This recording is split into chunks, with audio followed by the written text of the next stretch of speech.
Welcome to the Cosmotel, and welcome back to some people. Lovely to see you again. My name's Millie. I'm the editor-in-chief of Cosmo Middle East, and before I introduce our fabulous guest for today, I'm going to tell you a little bit about the Cosmotel.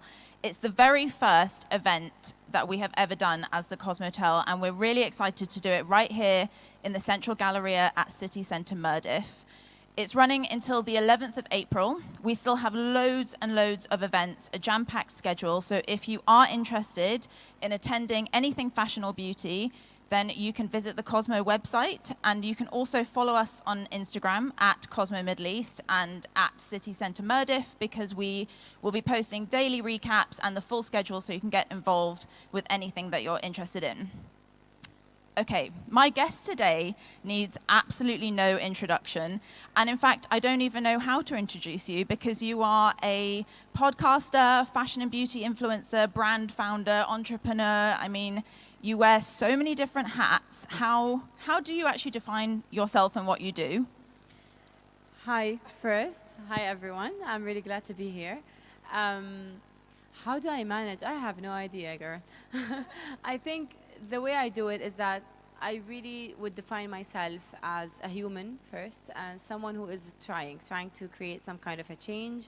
And with that comes a lot of ways, different hats, different tricks, different tips that I learned throughout my journey. Everything that I started, whether it was the podcast or the company, they came out of a spark of an idea, and I thought that it might actually change someone's perspective or life, and that was the main value and the main basically idea behind doing all of that. And I actually enjoy it. I think that's the most important part of it, is that I actually enjoy what I do. That is definitely the most important thing. Otherwise, what's the point in doing it? And you have a huge combined social media following. Did you always know that you wanted to go into social media? Was that on purpose? Not at all. Actually, I've never thought this would be my life. If you had asked me, I don't know, when did I start? 7 years ago? I would never guess. I was a media student, and I believe my curiosity made me do what I do. Social media was just starting. Instagram was just a thing. I remember Twitter was first, and then I worked from there. It was very genuine, and I believe that is my winning card, and that's what I still try to do every single day. Although this turned into a career, I still somewhat try to, for sure, try to keep genuinity as part of it.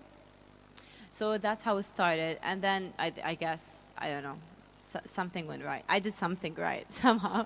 And I really believe that because I've been doing it out of heart and out of putting a lot of soul into my work, doing the things that I only love, I don't do things that I don't relate to, it kind of shows, and people can pick that vibe, and they can understand who I am and what I do better.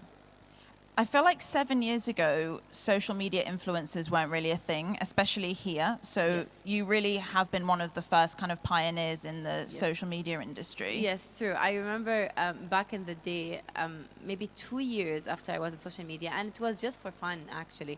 An agency in Kuwait, because that was a thing in Kuwait, it wasn't even here, approached me for something like this. And I couldn't understand, like, are you telling me that I'm going to be paid for something that, like, for fun? Does that even happen? And I remember the first time this was introduced to me, and I was like, I didn't even see it as a thing that will sustain. I saw it like a thing that could happen once in a while, you know? Until it turned out to be a full-fledged career that I can actually build something out of. And I'm very keen into trying to always use it for the better, bigger purpose. And that's, I think, the main and the core reason why I do what I do. Yes, it's fun. Yes, it's nice. And yes, it's a nice job to have. However, if you don't have a deeper meaning, a deeper value to represent and to give out there, a really purpose, a deep one that you want to present, I think that would be really hard to sustain and keep in this life. So I think that's really nice advice, especially because we have a lot of young women in the audience today. So I think it's really important to remind people to stay genuine and real on social media. now, speaking of which, I know you hear a lot about having your purpose clear in your social media. But to be very fair and out of experience, I think purposes change with time. Maybe my purpose 2 years ago is not the one I have today. And the one I started with wasn't the same as I will do in the future. And I think that is the very important lesson that we need to learn. You don't really have to have a purpose, a one purpose in your life and not a one purpose in your job. At the end of the day, we are humans that evolve every single day. So my purpose has really changed a lot. And I think and developed as I developed as a human being. And allowing yourself to be that and do that and not judge yourself in the process is very, very important. And we're obviously here today to talk about all things fashion and beauty, but whilst we're on the subject of social media, how has the fashion and beauty industry changed over the last 7 years on social media? Wow, it did, didn't it?